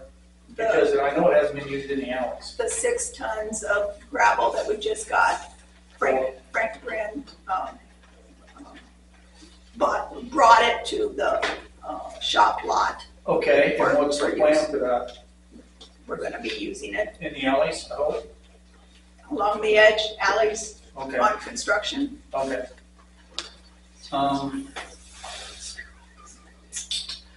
And down here it says supplies, just generic, general supplies. Can that be itemized? Okay, I'd like to request that those be itemized for both the St. John's Hardware and Rittsville Ace Hardware. The St. John's is for filters, and on the amended one, it should say filters on it. Okay, so is it? We have 2 sheets. Yeah, which one's the amended? It says to be added to, an amended total has Sloan Levitt on the bottom and the. Okay, so then I should be looking at the amended one, right? Yeah. I'll look at this one. Sorry. Okay. And it does say that I added the word filters to the supplies on there. Okay, I see would that. ask. But the one for Ace Hardware is But Ace itemized for Hardware. 289. Right, because it's a broad, one of those ones again that's for park and shop and Can you break it down though as to what it goes to? Yes. park and shop and water and. Okay, well, that's Also- pretty generic. Okay, also it went to the locks and keys for the airport, to the security, the gate. It's also in there. So why aren't the original actual statements and bills given to council? They're So they can- available for the council to come look at any time before the council meeting. They've always been available for the council to come and look at. They're not able to ask questions really till the meeting, so why aren't you They bringing them? can come to the town hall and look at any time they want to and ask questions. So if they work 8 to 5 and can't make it there while you're there, Then they call and ask us to wait. and ask you to wait, And we're willing, Paula is there so why can't you just bring them to the meeting so you can because then answer? it extends the meeting long hours to go through every invoice. Barbara, I did this job and I know it doesn't take hours. Yeah, but those have always been ready so the council can go through them. That's what I'm saying, they're not available. 3 days before. Anyway, that's all I'm saying, People, the statements are not ready, so Please order. that's all I'm saying. What'd you say, broken window? Broken window was at the town hall. Broken window was on the east side by the walk-in door. Oh, and Barbara got frustrated. No, someone just walked by and put their fist through it. Oh, There's cameras, yes. It's already been reported. and then the backhoe tire repair, 2,500. That was the new tires and the install. So the replacement. The replacement, yeah. Okay. I know that I had recommended a company that gives government accounts and government discounts for the backhoe tires. Tire Factory down just as you get to Pasco. Did you guys call them or look into it? And what was the response from them? Both Tire Factory and what was the other one, Commercial, they did not have any tires in stock. But they can always order what you need. They have the government contracts. The emergency issue, the urgency issue with the backhoe tires, Stephen expressed that to you. Doesn't matter, we could have waited a couple of days to get a much better price. That's why I sent the email to you explaining that you get a government discount if you go through them because they have a state contract for tires.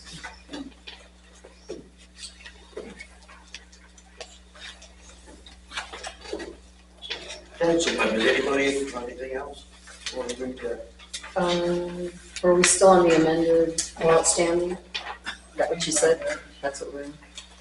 That says the Les Schwab backhoe tires was 25/23/76, but on the invoice it says 21/56/58. Why is there a discrepancy on that?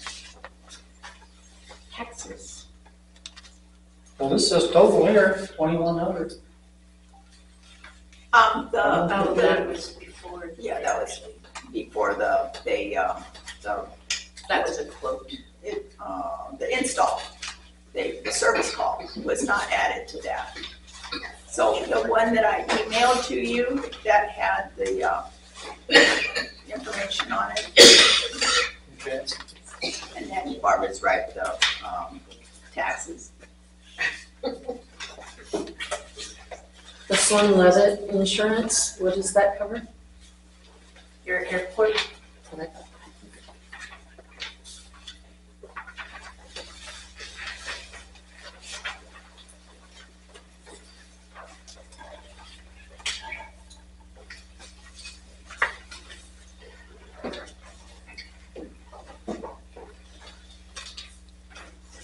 I don't think that was my questions. Anybody else? Council members? Okay, I'll read the warrants.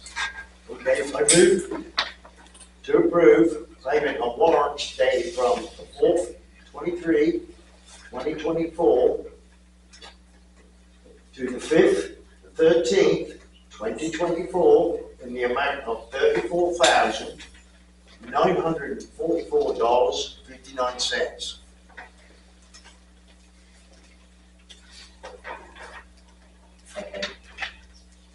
And it's been moved and seconded to approve the warrant register April 23rd to May 13th of 2024 in the dollar amount $34,944.59. All in favor, say aye. And any opposed? Motion carries. Second, I move to approve the pending invoices dated the 4th, 22nd, 2024 through the 5th, the 9th, 2024 in the amount of $42,578.46. Second. This has that $17,000 payment to the Department of Retirement Yes, in it. which you asked to table. So that would be table till the next. I thought we weren't going to do the outstanding invoices when they were due, and not like in the future, this is what's coming up. No, this is required by the state auditor. And something else is if we get the okay to enter into a payment plan with the Department of Retirement, I don't know, do you want to phone call when we get that information, or what? You would be told about it, but this part right here, the 17,000, it has been asked to be tabled, yes. So that is subtracted. So I have $25,102.47 with that deducted. $25,102.47.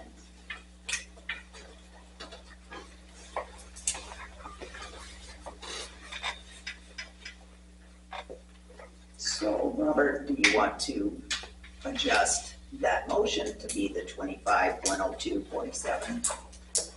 And then Laura, go ahead and second that. Yeah, I think so, yeah. Wait for you to second, I also want Okay.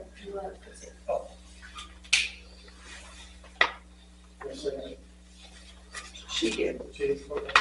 You wanted to? Yeah.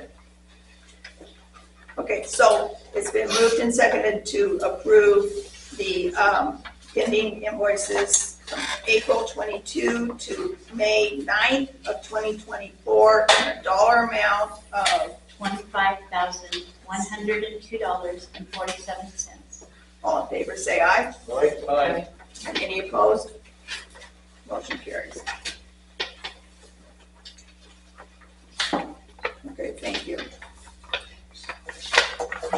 As soon as we find or hear anything out of Department of Retirement, you will be notified for the panic situation. So, all right, thank you.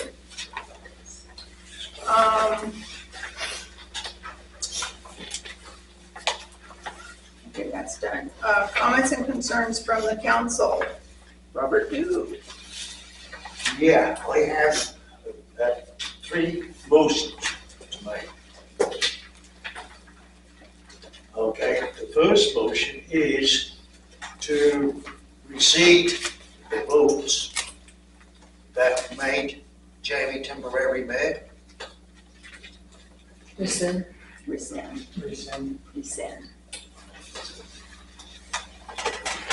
Rescind, yeah, I'm out of sleep here, sorry.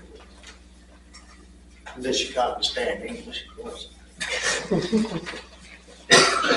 Okay, so it's been moved and seconded to rescind the previous motion to appoint Jamie Schmuck as mayor. Yes. Temporary. All, Just temporary. what'd you say? It was a temporary. Sorry. Okay, moved and seconded. All in favor, say aye. Aye. And any opposed? Motion carries.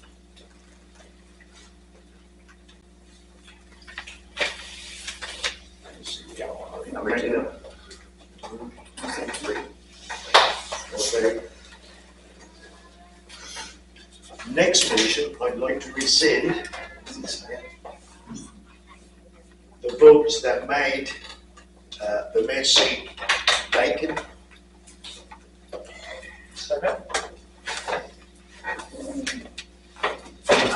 It's moved and seconded to rescind the previous motion to vacate the mayor's seat.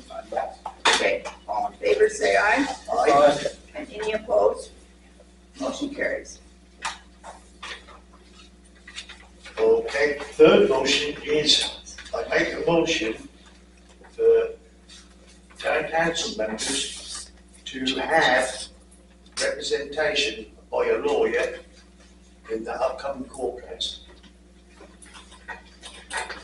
Second that.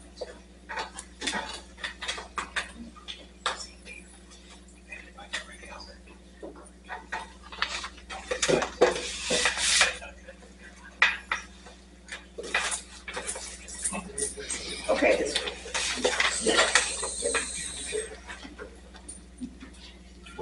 which will be, in this motion, that will be paid for by the town. I don't care for that. The town's insurance. Okay. okay. See if I say it right. Motion's been made and seconded for town council to have representation in upcoming court case paid through town insurance. Is that what you said? All in favor, say aye. Aye. And any opposed? Motion carries. I would like to make a motion to the council that I be named as the contact person for this lawsuit. They only want to deal with one person. And I would like to be the contact person. I second that.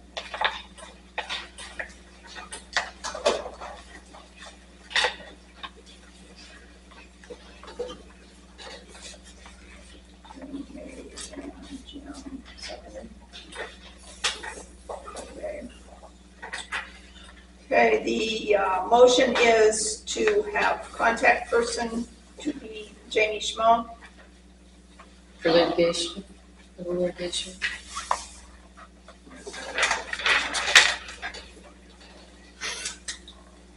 All in favor, say aye. Aye. Aye. And any opposed? Motion carries. I have another motion. This motion is to appoint James Monk as pro tem mayor. Second.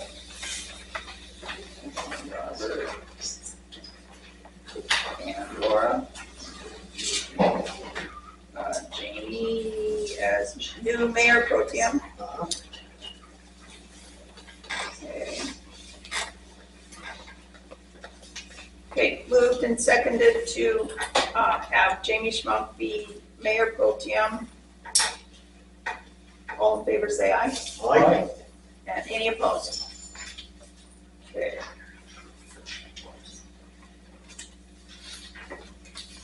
And we will get whatever documents that need to be signed.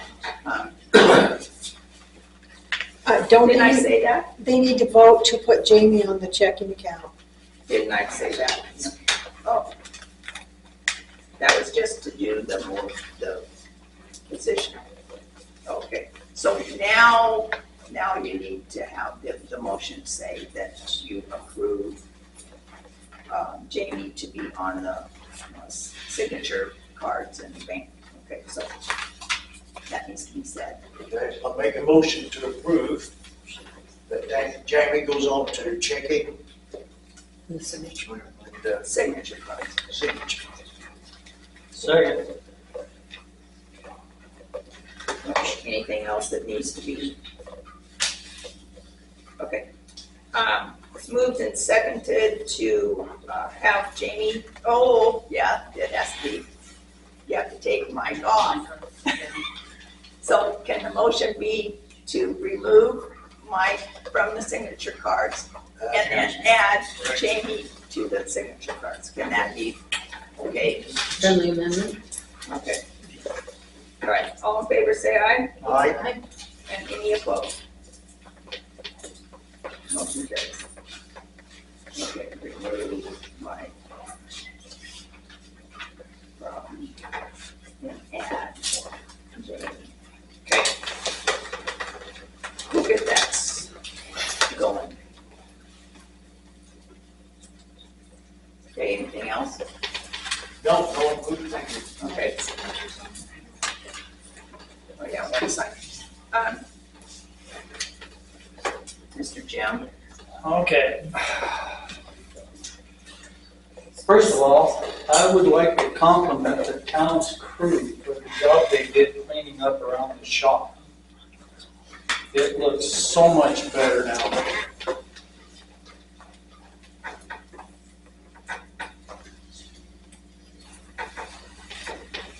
Sorry for the long name. Okay, and just to kind of do a little bit of background on London's motion about the attorney. In this booklet that is handed out by the state, it's the mayors and council persons, it says relationship with the city attorney. Regardless of how the position is established, remember that although the mayor or city manager typically has more contact with the city attorney than the council persons or city staff, the city's attorney job is to advise all city officials. So at this time, I would propose that, now you already did, that we have to have the mayor, the new attorney. Yes, yeah. Now, is that just for the litigation? Yes.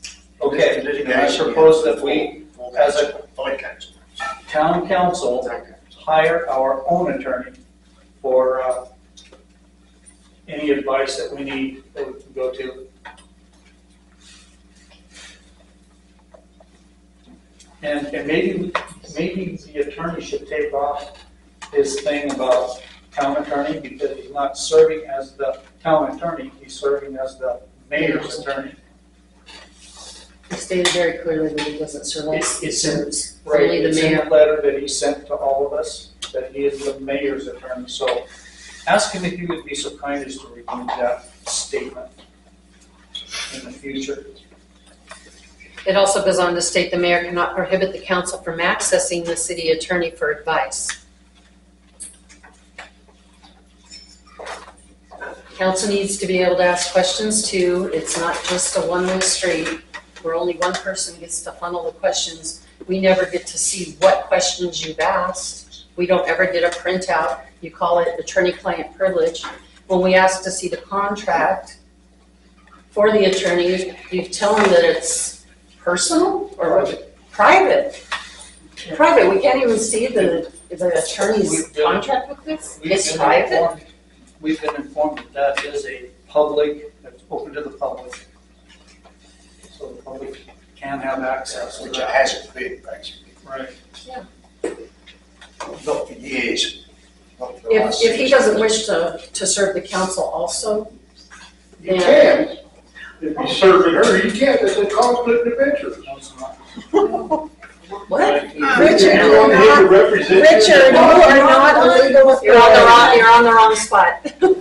I'm just talking about our town attorney and the fact that we don't have access to him at all. We're not talking about. You know that rule was in effect when you were mayor. It wasn't that a you were the rule. only one allowed to contact him. No, Yes, it we was. had phone It conferences was too late. and it wasn't a rule. It was a recommendation so that we didn't have a bunch of people asking the same question. It was not a rule. I never told you guys that you could not talk. I, for one, don't want to pay for your phone calls to the lawyer.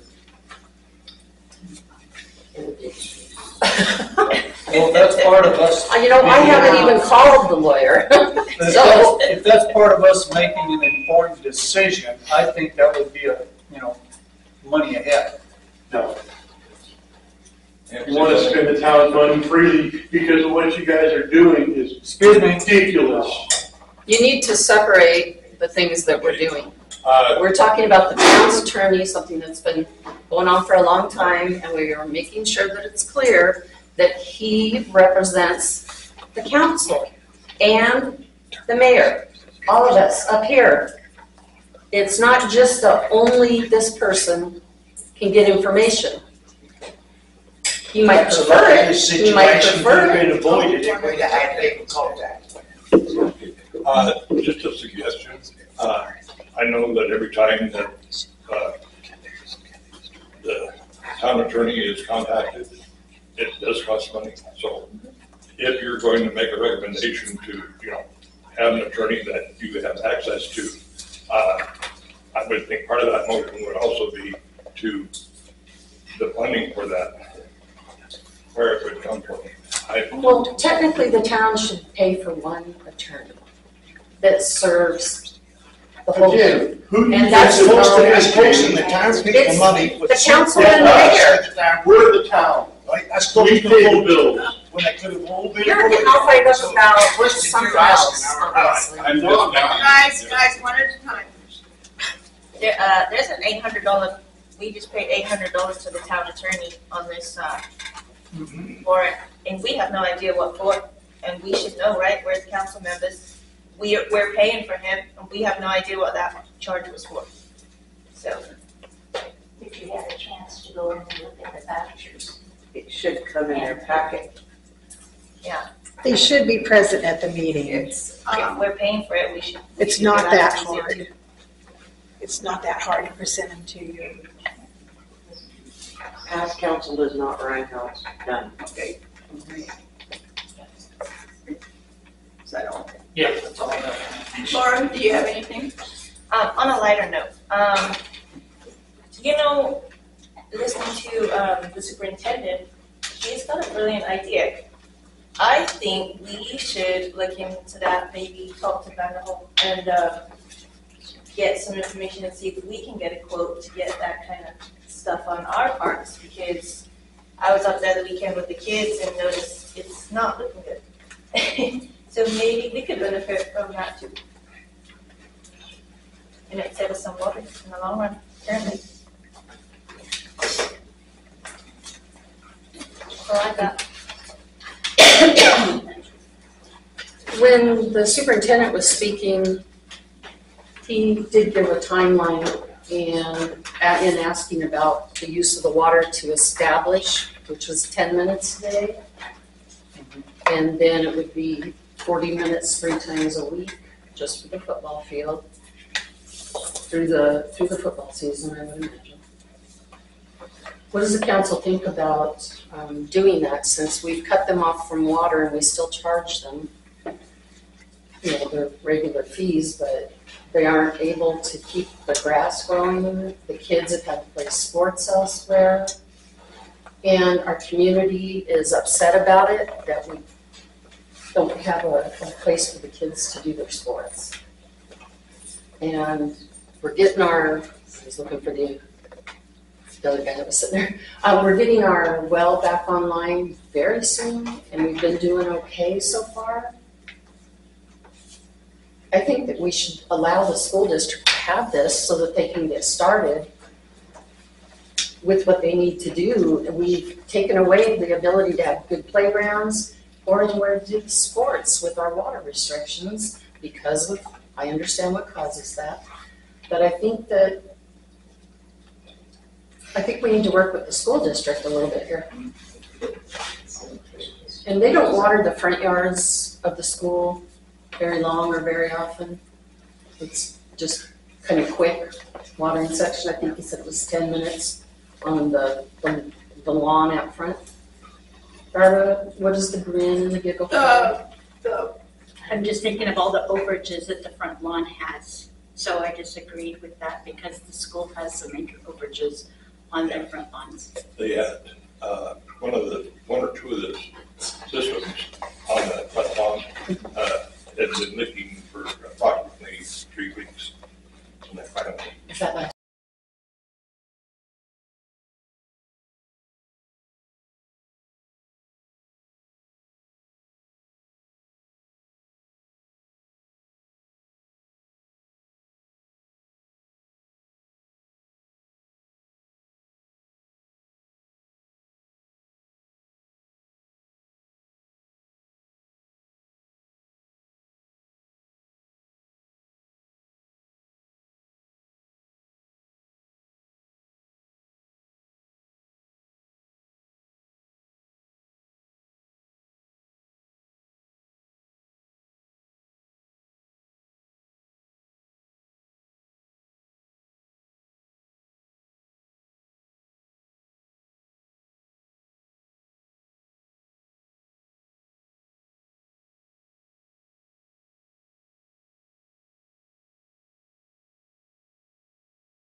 approve us to allow these vendors to come and occupy those spaces to hopefully bring some more commerce into town and not just outside where they're all hanging out, and give them something a little bit more to do. I'm for that. It's a good idea. Perhaps a couple of classic cars, shall we, too? Working on it. I'm trying. I actually, we have asked for people to reach out and hopefully get some classic cars into the parade. So that's the hope. Well, that's That would be absolutely fun if we could get motorcycles. Or we have one on the, well, I mean, both at different times or Okay. something. Yeah.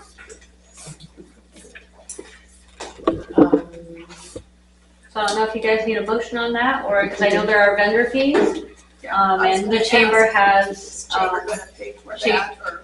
Yeah, the chamber will cover it. What are the hours gonna be? So we haven't really discussed it further, other than hopefully getting permission. I have posted to try to get an idea of how many people might show up to hopefully intrigue some interest there. But I wouldn't mind it being Friday and Saturday, just to help bring in a little bit. But that's something we gotta talk about and kind of discuss a little further. I'm gonna abstain, being the president of the chamber, so you guys need to make a motion. Make a motion to approve. Second. Okay, it's moved and seconded to allow chamber to have vendors. I don't know how many. Not yet. No, I can get an exact number to you as soon as we know. To allow vendors to be partaking in the Derby weekend. Mm-hmm. Okay, and the use of Centennial and the main park. City Park, yeah. City Park. Okay, all in favor say aye. Aye. And any opposed? Motion carries. Thank you. Okay, now for the next one, this is me personally outside of any organization that I'm a part of. Just as, and this is actually kind of fitting because I didn't know that water was going to be a big topic today. I had to write it out just so I wouldn't fumble. So dear council, due to the recent events surrounding this town, I thought it'd be time to share some of my thoughts on our current issues and hopefully offer some solutions. It has been made very clear that there is a divide between your positions as council and the position as mayor. If it is not one thing that many people in our community have expressed, it is the overwhelming feeling of divide already in this town. When you were elected, myself and many others were hoping to have bridged that bridge mended in order to come to some resolution on our issues. From what the community, as well as the rest of the eastern side of the state has seen, is that you put more effort into controlling who stands in this position versus solving more important infrastructure issues. Those include our wells, meters, billings, parks, sewers, and revisions to the county's outdated codes. I will say, being here at this meeting, I am very proud of how you guys have conducted this. It shows a lot of growth, and I'm very happy to have come to this and seen some resolution to a lot of these issues that I'm stating.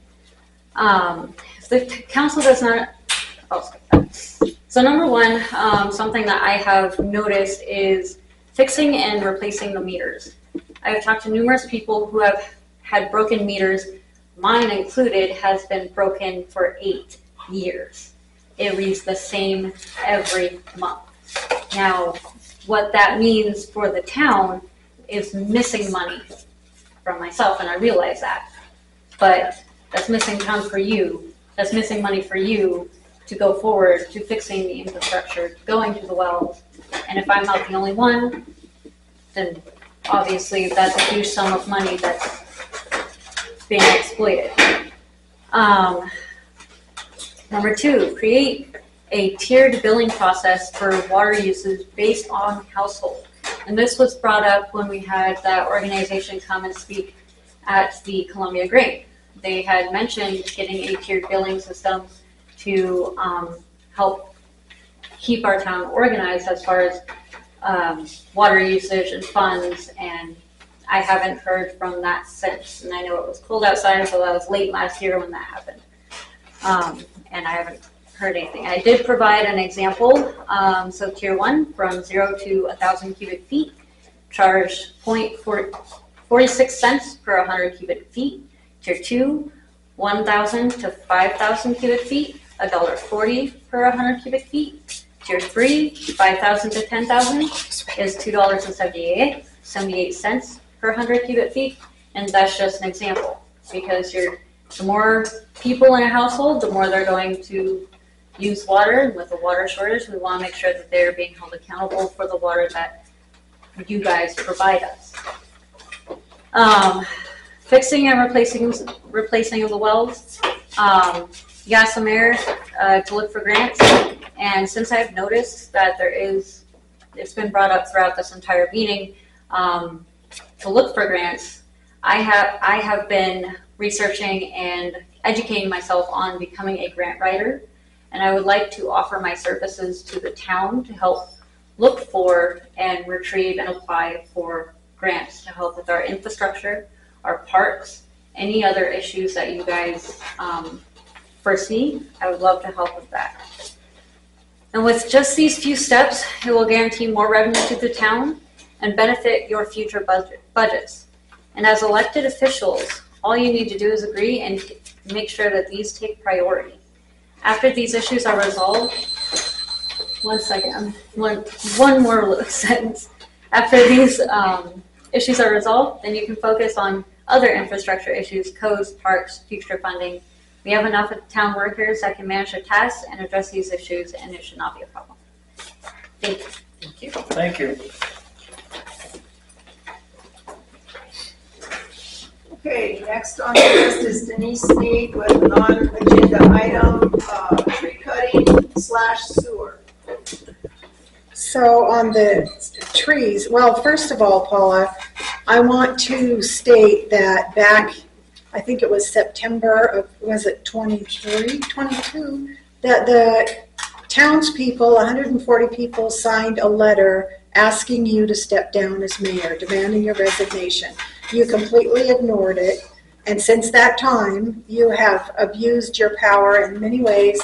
The most recent was that you were told by council not to cut down the trees in the park, to just take out the diseased limbs, and you cut down 3 trees in the park. And how is our town supposed to recover from the things that you do? And you know, and then council tries to protect us from the things you're doing by removing you, which is an MRSC, and you decide to take them to court. And you are not willing, you're not even willing to bring them copies of the statements so they can know what the heck they're paying. Paula, you're not following any of the rules, and I wish you would resign. Many other people wish you would resign. And as far as the sewer plant goes, you locked Jamie and Jim out of the sewer plant when we had issues with the sewer plant.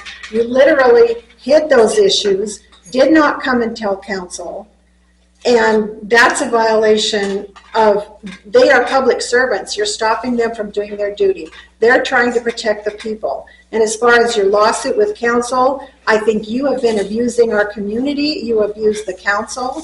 And you are the abuser suing the abused. And I think you need to stop. I think you need to also replace those trees. You need to spend your own money and put those trees back. You need to buy $350 trees and put them back. That's all I have to say. Thank you.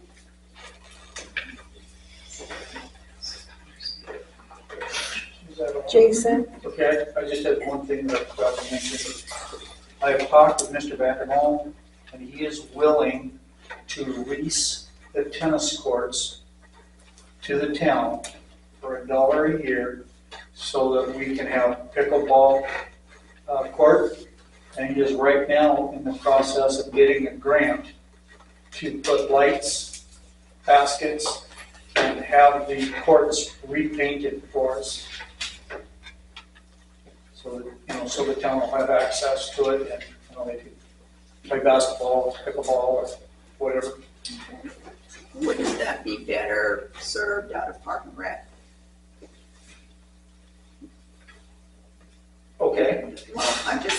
because that's coming down there. Sure. And of course, we still don't have the money for parking rec too. Times look. It's a different agency. Park and Rec is totally different away from town. So who's the Park and Rec committee? Lorinda Ritz, Okay. I think, Adam Labus, Eric Labus. Okay. Well, I'm just throwing that out Yeah, there because that's they're willing good to know. willing to do that for us, for the town. Oh, quick hand up. Yeah, I'm sorry I didn't get my name on the list, but I do thank the council for the explanation earlier about the school watering. I didn't make I wasn't here earlier. The question I have for the council, and first of all, I'm not here to judge or come after you guys or collide or anything like that. I'm, the new well that has been proposed, from what I've gleaned about it, there's a timer, and there's also I had gone down to the town hall office to pay my bill, and I had asked the mayor about what the situation was with this. Did you number well 10? Is that the number for it? It's my understanding that the town is qualified or is available to receive funding for this well in the form of a loan. Yes. From what state agency is this loan coming from? Was it from a state agency? Department of Health. Department of Health, Washington State Department of Health. Okay, so it's a state loan that would be, did you say it was a 40-year loan, 30-year loan? I would assume 40. Okay. That's the max. Okay. So it's my understanding that the council you are against going for this loan. Yes. May I ask why? Because the thing is going to round off to nearly $30 on everybody's household bill.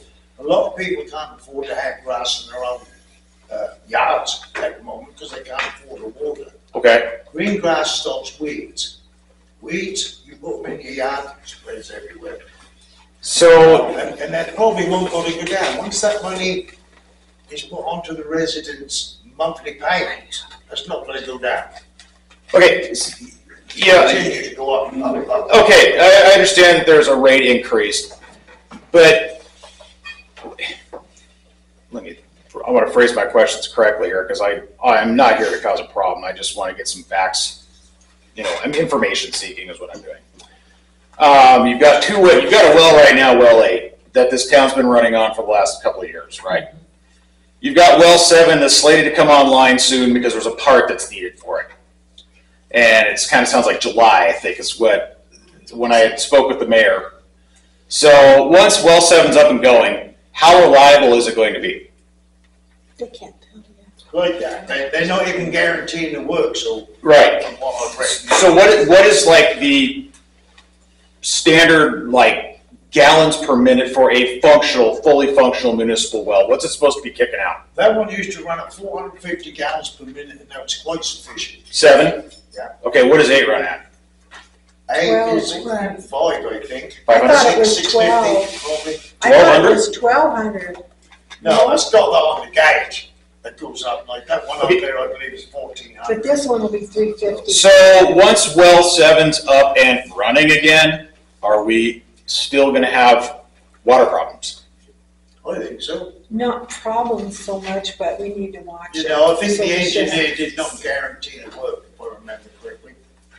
So pursuing another well 10, that's completely off the table. No. We're just going to look for better funding. Okay, so that's my next question. What's your solution? Grants. And where are you going to find these grants? Your list. And how long does it take to get grants? And are they a guarantee? Once we're awarded the grant. You've got to have somebody that will go after it. And how long is this going to take you? Who knows? We've got to find somebody to do this. Okay, so are we going to run out of water first before this happens? No. We're not, because what I've gleaned over the last couple of years is we're out of water, and we're out of water, and we're out of water, and we're out of water, and we're out of water. That's what I hear. From what just let me finish, please. And that seems to be the big thing that's the big issue is we're out of water, we're out of water, we're out of water.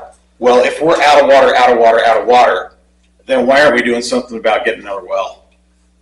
Because the people of this town cannot afford an additional $30+ on their bill every month to not go after grants first. And the thing about. And how long do grants take? It depends. Okay. It's everything that you plan for a town would be a year out. If we said take this loan, it'd be at least a year out. Everything takes time. I can tell you now. Do we have the time? We're not going to run out of We haven't We're not been gonna run out of shown water. that we Okay. I don't. believe we're not, because well 8 is pumping at full capacity. Okay. We've had that before. We've closed well 7 down and we ran off 8 all summer with no problems. We've run off of 8 for almost 2 years. Jason. So if we Well, run, seven so was shut down 2 if years we ago. run, if you start at well 7 again, will you still have water restrictions? We're hoping not to. Okay, all right. Hey, Jason, can I answer some of those questions for you? So, depending on where you get the grants typically have deadlines. So once you start looking for a grant. Well, I'm fully aware. I work in federal contracting. Oh, okay, yeah. Yeah. But another thing I was gonna ask too, because I'm pretty sure you can apply for a loan, but also apply for a grant to pay back that loan. That was my next question. Yeah, yeah, So yeah. it's not that we can't look for loans. I think we should absolutely do that until we find a grant that works for our needs, because grants are very specific. You have to meet specific needs, especially when it's this complicated. So, okay, because like I said, the overall feeling I've gotten from this town is we're going to run out of water. You're going to get up and you're going to turn your faucet on, nothing will come out of it. So another thing to add that I If that happens, the government could step in anyway, and if I really. I hope so. I'd be moving out. Well, that's the thing, yeah, I mean. Heather, I've Okay. never heard of being able to pay back a loan with a grant, and the people So I've talked to have said no. Right, it's the way that it's worded, and it depends on the grant, but you can, because the funds from the grant have to go towards that project that you've applied for, which means you don't have to use that money from that loan. You get a loan, you don't have to spend all that money.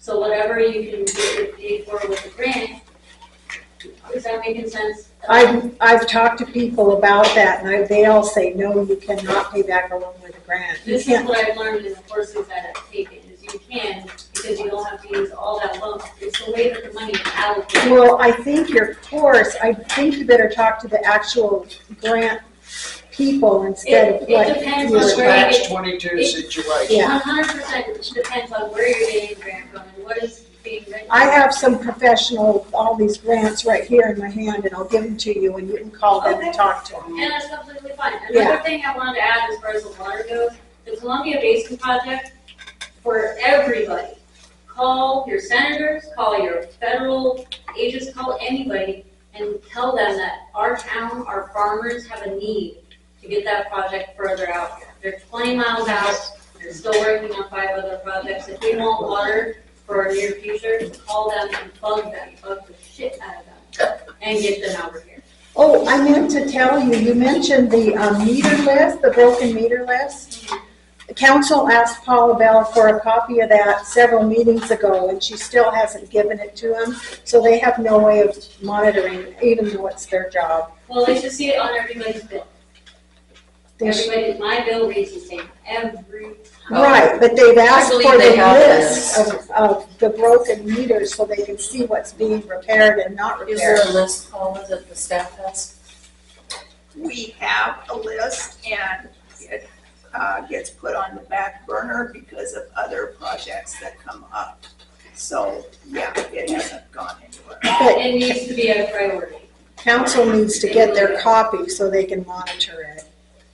For the 4th time we've asked. I also think if we were desperate to have a loan, I think it should be left up to the townspeople to vote what they think, because we work for you people, not for us. It should be put out on the bill.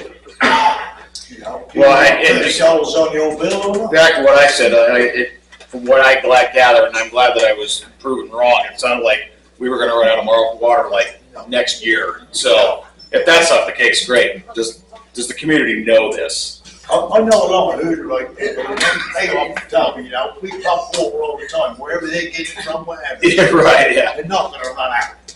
You know, they'd be the first people to leave if there's no water. Well, yeah, it's just, and the other, that's right, they would be, but,